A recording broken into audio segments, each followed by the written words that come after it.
All right guys, today we're gonna talk about building strength for combat sports. Let's get into it.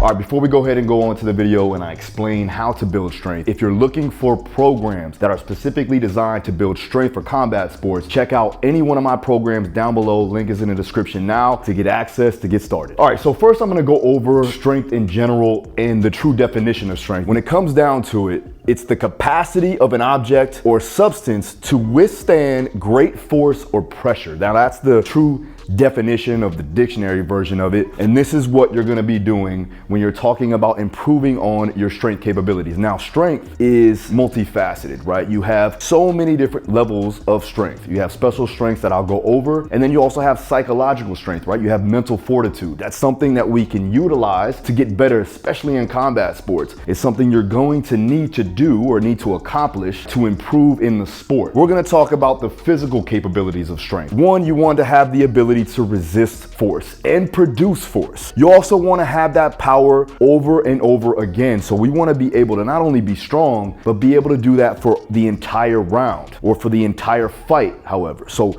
the goal really is to make sure that you have force being built in. That's going to be your baseline. And then from there, we can start to develop the conditioning aspect of it and improve your overall stamina and endurance for the fight itself. Now, when you're looking at physics, force equals mass times acceleration. You need to be able to move a heavy load as fast as possible or as accelerated as possible, meaning the intent when you're going to lift the weight needs to be fast, it needs to be explosive, and it also needs to be high intensity. So when you're talking about performance, we want to make sure that every concentric motion has great intent, right? So when we're going to lift the weight, you need to make sure you're pumping yourself up, you're getting in that right mind frame to lift the weight accordingly. And another thing is that you need to be able to strain underneath that heavy load. That's how you're gonna build massive strength. We're gonna look at the strength pyramid. Now, the strength pyramid is basically a set of points that you need to go over. These are the step-by-step processes that you're gonna go through in order to get stronger. So the first thing, the baseline, improving on movement quality and your structural integrity. So we need to make sure that we can build upon your just base of strength, right? Your basic movement patterns, your foundational exercises that are going to increase over time and help you progress in your strength. The next thing that you wanna look at is your function of it. So now that you built the structure,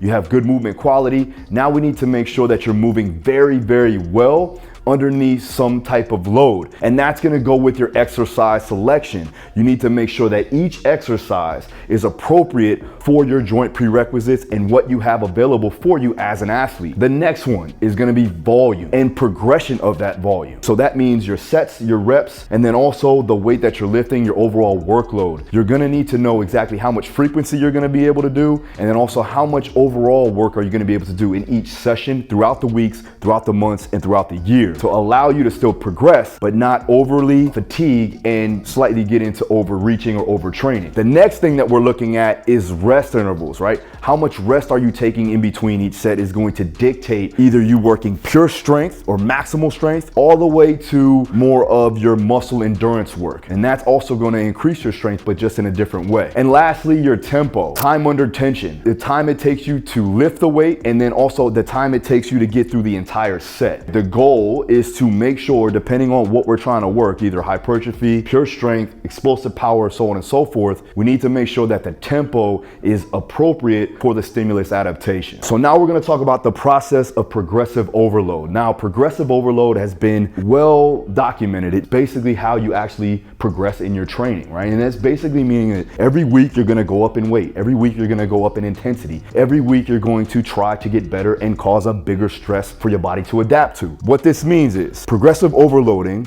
of an imposed demand that's going to allow you to get stronger for that demand. The next thing, consistent stress causing an adaptive response is appropriate, right? Like I said, you need to get a stressor in so that you can get adaptability out. Persistent efforts to overcome force and tension is highly important. When you're trying to get stronger, we need to make sure that yes, we're improving our force production and we're increasing the tension or the actual load on the bar or whatever implement you're utilizing. Let's talk about velocity zones. Now, Now, the reason why I like to use velocity and percentages is because it keeps it honest. These are the velocity zones that you're gonna work through if you're trying to improve on all your special strengths. In the beginning, you have 10 to 20%. It's very light. That's usually some muscle endurance work. Very light for you to actually get truly strong. So this is gonna be fast. This is more for speed and so on and so forth. So you're gonna work about 1.3 meters per second. This is very fast, like I said, and this is gonna be your starting strength. As you get higher up into your percentages, that's when you're gonna start to work into your more power and maximal strength type of intensities. 1.3 to 1 meters per second is your speed strength. That's gonna be something like an Olympic lift or a weighted throw or a landmine throw, something of that nature. This is 30 to 40% of your 1 rep max. So now we're gonna move on to strength speed. Now this is 1 meter to 0.75 meters per second.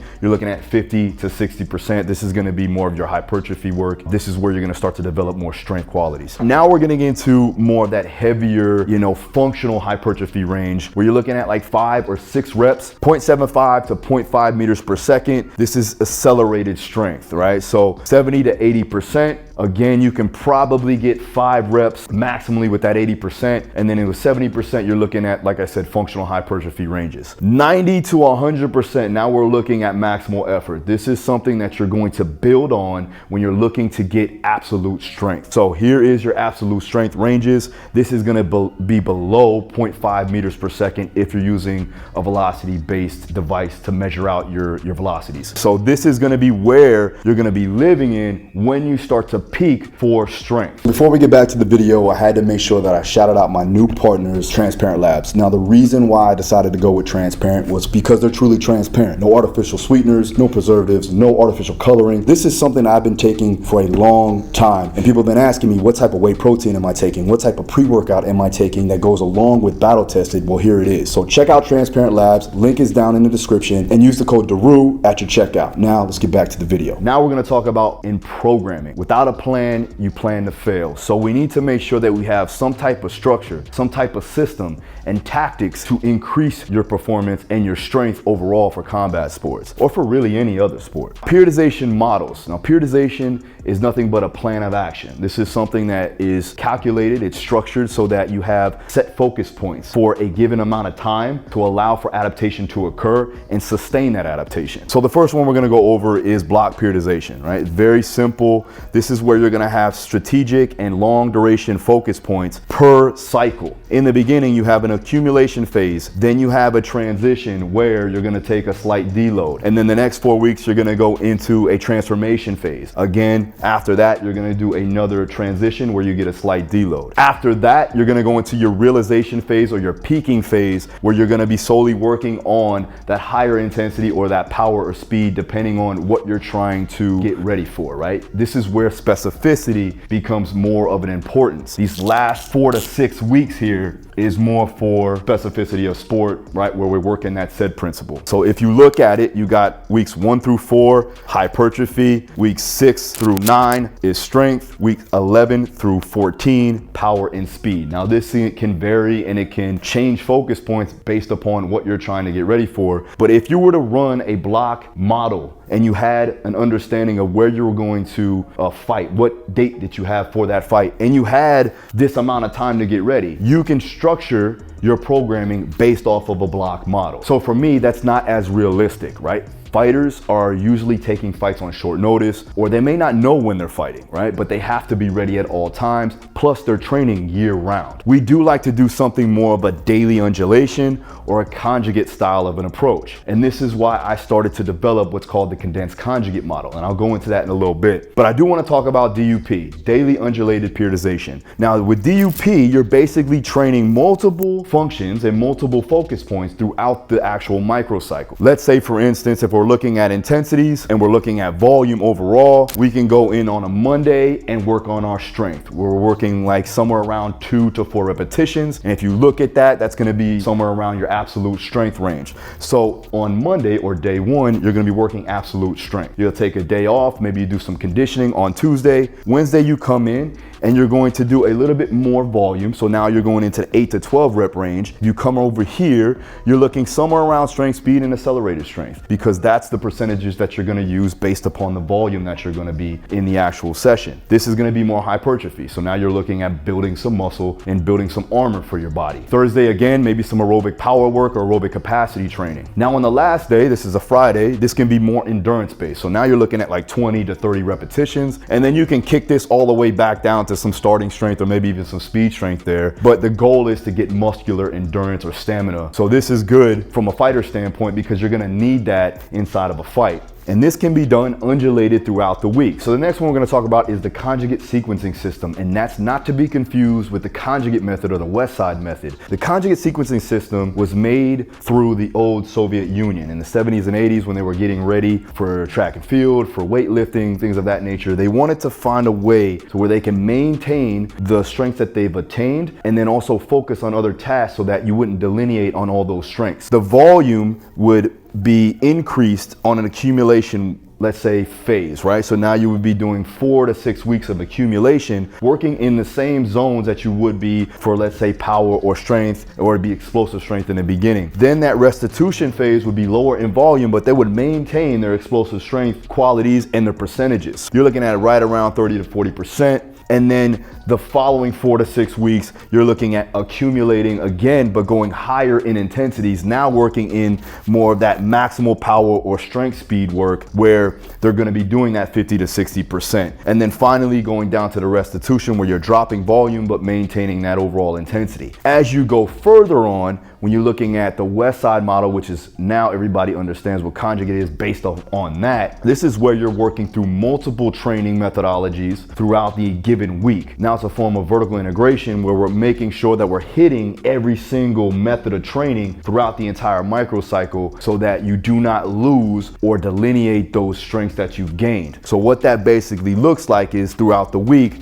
you're gonna have 2 maximal effort days, 2 dynamic effort days. You're also gonna be doing repetition effort on the other 2 days that you're not inside doing the ME or the DE work. You can also do repetition effort on the backside of your maximal effort training or some of your dynamic effort training just to maintain your general physical preparedness or your GPP. So the intensities on the max effort day is gonna be very high. So now you're working in absolute strength on your max effort day. Now that's gonna be day 1 or Monday. Tuesday, you're gonna take a break. We're gonna do repetition effort. It's gonna be very low intensity. So it's somewhere around 50 to 60%, somewhere around there for repetition effort, which is basically hypertrophy, working through things that need to be brought up. So your weak links. The next day, you're gonna give yourself a little bit more time to recover. That's gonna be on a Wednesday. You're gonna go back to your max effort work, but this time you're gonna go into a different portion of the body. So if you did ME Monday, that's gonna be upper or lower. Repetition effort is gonna be based upon the ME beforehand. The next day, maximal effort is gonna be either upper or lower based upon what you did on day 1. So let's just go over it like this. Day 1 is maximal effort lower body. Day 2, repetition effort. We're gonna be doing some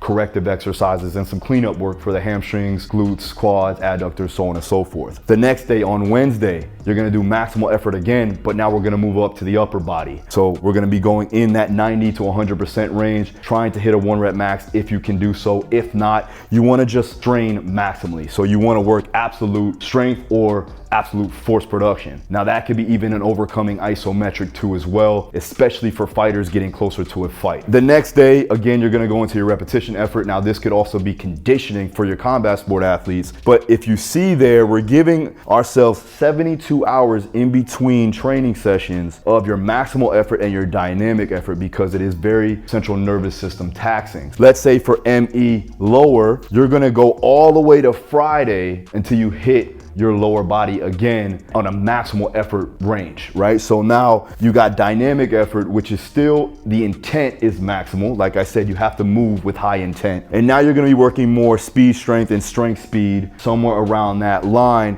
but the goal is to move weight fast. This is your speed day. And this is gonna be higher in volume, but less rest periods because we want that ability to repeat power for a long duration of time and be able to do that with high amounts of recoverability, simulating simulating a fight sequence. Then the next day, you're gonna go into dynamic effort upper and do the same thing you did for dynamic effort lower when it comes down to volume. Then Sunday, you're gonna take a full rest. You can do an active recovery day, maybe even do a light jog, so on and so forth. But from a strength perspective, this is something that we would do if you had 4 days, or let's say for this, it would be 5 days or 6 days of training in the weight room. Now, most fighters don't have that ability. So what I decided to do was condense the actual 4-day-a-week model into 2 and 3 day models. Instead of having to come in here and do cleanup work on Tuesdays and Thursdays, these were gonna be our main lifting days, Tuesdays and Thursdays, maybe even Tuesdays and Fridays, and just cut this Thursday out. That's a 2 or 3 day model. If you did a 3-day model, you can even do Tuesday, Thursday, Saturday, and cut that Friday out. But the goal is to give yourself recovery days. Tuesday, we're gonna be doing a maximal effort lower body with a dynamic effort upper body. So you just condensed the maximal effort and the dynamic effort, and we just switched up the intensities or the method of training, and we just split it in half. 72 hours later, or as much time as they have the ability to recover, or if the schedule allows it, you know, we want to make sure that we're putting that far away from the first day. Tuesday or Thursday or Friday would be ideal. Now that day, you're going to just flip it. So if you did maximal effort lower, dynamic effort upper, you would flip that and go dynamic effort upper, maximal effort lower. Now I've done plenty of videos on the condensed conjugate, plus I have a book coming out. You guys can check that out in 2024. So I don't want to get too deep into detail. Basically what we're trying to do is get as much out of that training week as possible with limited amount of time. When it comes down to training for strength, especially for combat sport athletes, we have to look at, are they stronger than they are fast or faster than they are strong? So getting some type of testing done is going to be important. That testing can be a force velocity profile. It can be something like a reactive strength index, but you want to get those types of tests done so you can see exactly what type of intensity zones or velocity zones that you need to work in or focus on to improve their abilities and to lessen the weak links or improve the limiters. There it is. Hope you guys liked it. If you have any other questions, hit the comments down below. And exercises, I got a ton of exercises on strength and on power and on speed on my channel, so make sure you check those out, and I'll see you guys next time. Peace.